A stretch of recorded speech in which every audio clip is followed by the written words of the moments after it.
Okay guys, try nating dismantle itong nabili sa junk shop na hoverboard. Yan. Mukhang hindi pa siya nabubuksan eh. Mabigat pa siya, nasa 10 kilo. Okay, buksan na natin.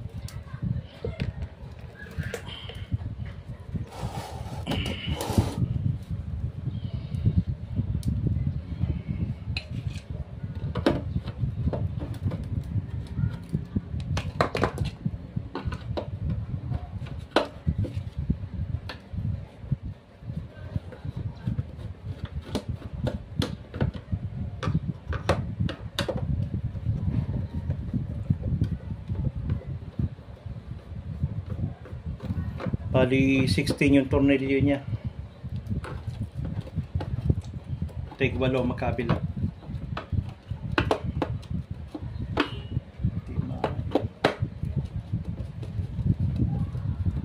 Kapal pa yung gulong niya eh. Kaya tingin ko magagamit pa natin to tsaka maayos.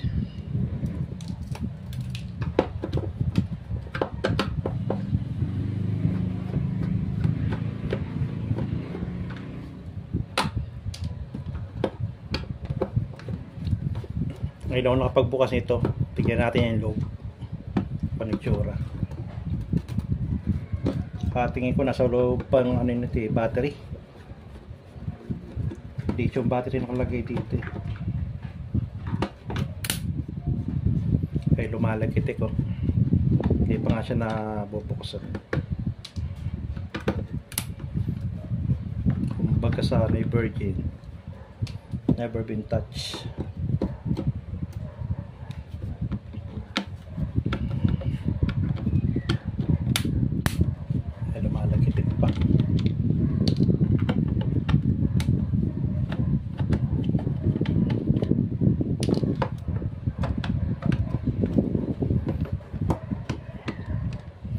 Nabili ko lang siya ng 300 sa junk shop.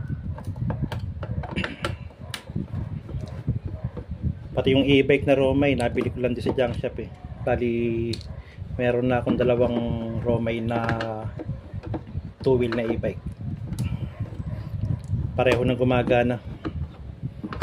At least nakamura ako. Iba talaga pagka yung marunong ka mag-repair.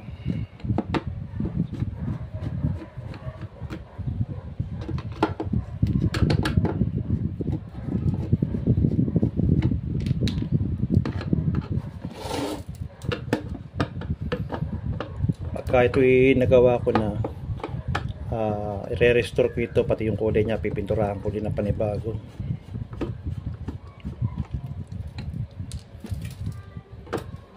Sabi nila malakas din daw ito eh.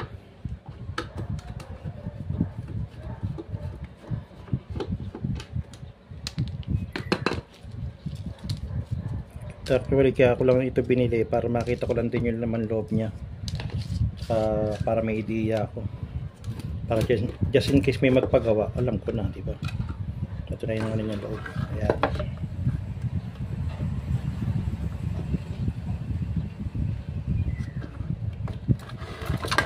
Ayan loob niya.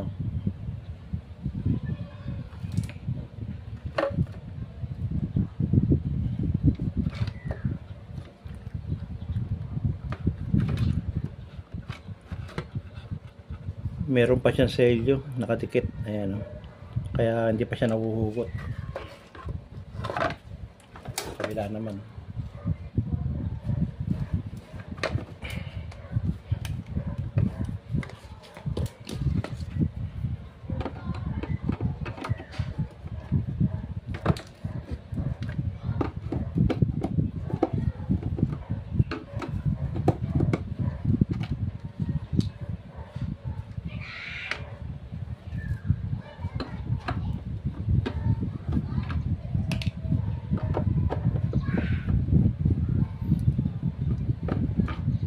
bali alum pala yung kanyang frame, aluminum alloy.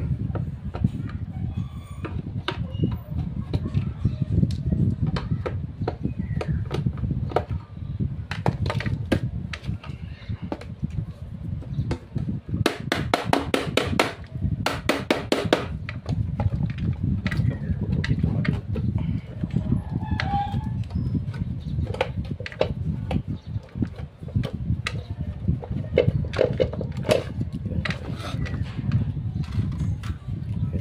pa siyang battery, nakalagay pa rin, no? Ito naman sa LED.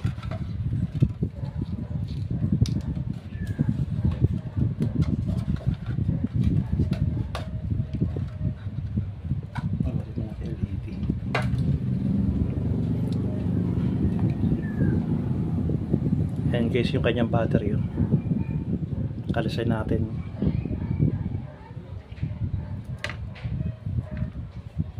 Ayan, tapos nakita na rin ninyo yung kanyang laman.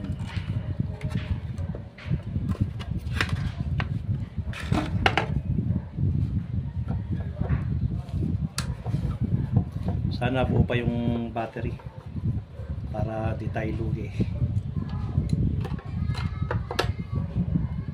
Hindi pa siya nabubuksan, no? Yan, lumalagitik pa yung tornilyo. Sulit na rin ito.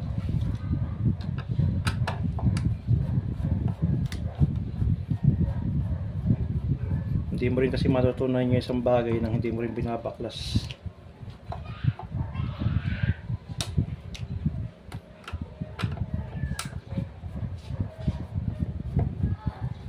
Is ngayon ito nakapagbaklas na ako, alam ko na yung ano, yung mga dapat kalikutin dito para hindi tayo nanguhula.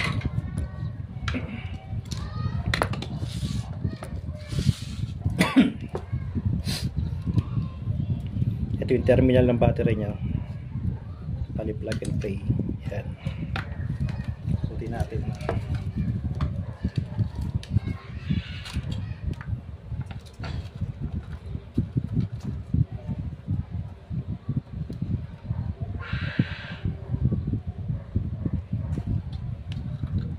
Tandaan ninyo yung mga inuubot nyo, tsaka hindi naman ganun kahirap eh. Magkakaiba naman kasi yung mga terminals nya.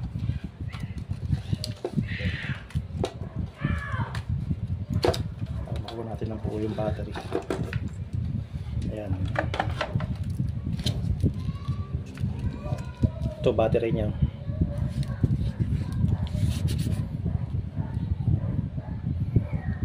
S2P. Bali 1 kilo ang timbang niya. Tapos 4.4 AH, 36 volts.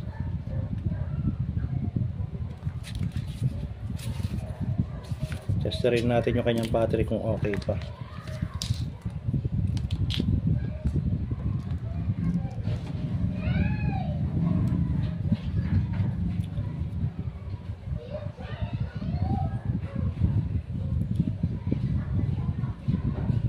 Uy, okay pa, 16 volts.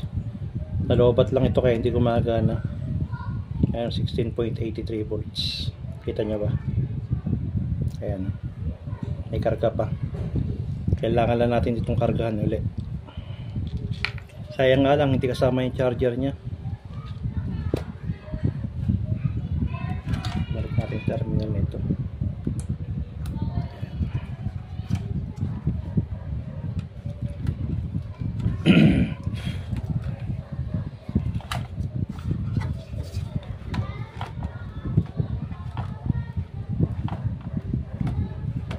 Kung okay pa siya, sa tingnan nyo pati yung gulong niya makapal pa. Okay pa yung gulong niya.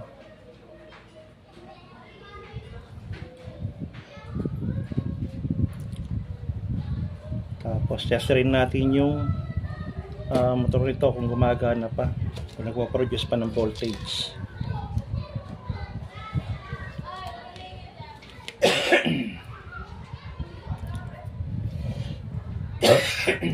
Mabo.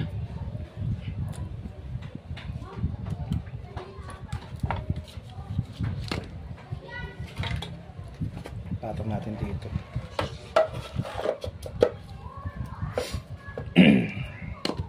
Tapos sasak natin dito sa terminal. Tingnan natin kung magpo-produce siya ng voltage pagka ni-rotate natin yung kanyang gulong. Pag yan nag-produce ng voltage, ibig sabihin okay pa siya. Uy, mukhang okay, oh. Okay pa yung ano niya, yung kanyang motor. Try natin yung kabila. Jackpot na naman tayo guys. Galing lang sa junk shop. Nabili natin ng mura-mura. Ganyan ginagawa ko pagka nire-restore ko lang. Minsan pansariling gamit, minsan naman pambenta rin. Depende. Try natin ikot. Ayan, nagpo-focus. Ibig sabihin, okay yung motor nito. Buo. Bali ang issue lang nito, battery. Nalobat. Ayan. Okay naman siya. Try na lang muna natin na kargahan ito, may full charge. Kaya kung may sira man itong battery sa may loob, pwede natin palitan. May mga spare tayo dito. Tingin ko nakalagay dito na battery ay 18650. Ayan kasi sukat ng battery niya. Ayan, kita nyo ba nababakat siya. 18650 nakalagay dito.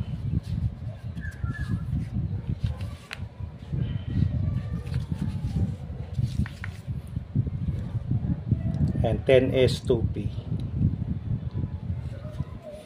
Tapos ito yung kanyang ano, BMS.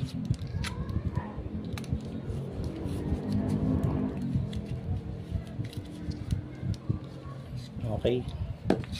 Battery lang issue. Charge na lang muna natin yung battery. Ito. Kung mapo-full charge pa siya, tsaka kung buo pa. Tapos tsaka natin i-test dito sa terminal niya kung gagana siya. Tapos magpa-practice tayo kung paano gamitin to. Sana wag ako mapalda. Joke lang. Okay.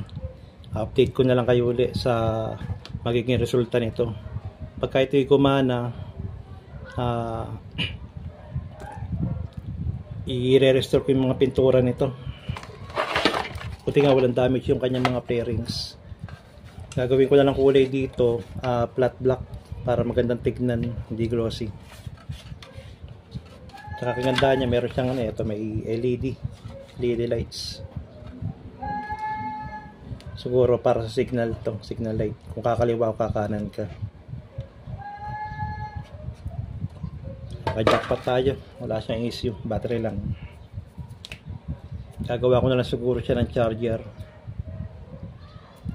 Okay. Sa mga hindi pa nagka-subscribe dyan, pakisubscribe niyo ang aking YouTube channel. Junior Sotasan. Sana huwag kayo magsawang manood ng aking mga ginagawang vlog.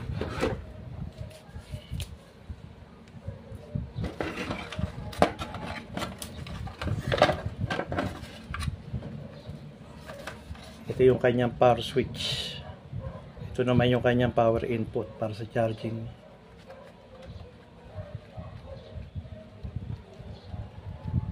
Okay. Ayos.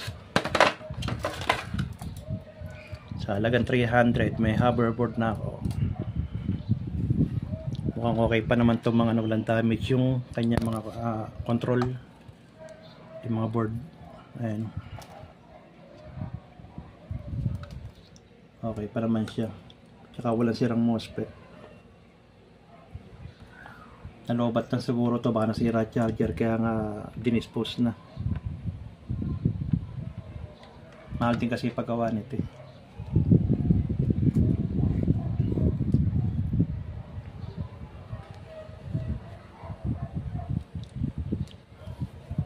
Okay guys, update ko na lang uli kayo pagka na-restore natin siya. Salamat sa panonood.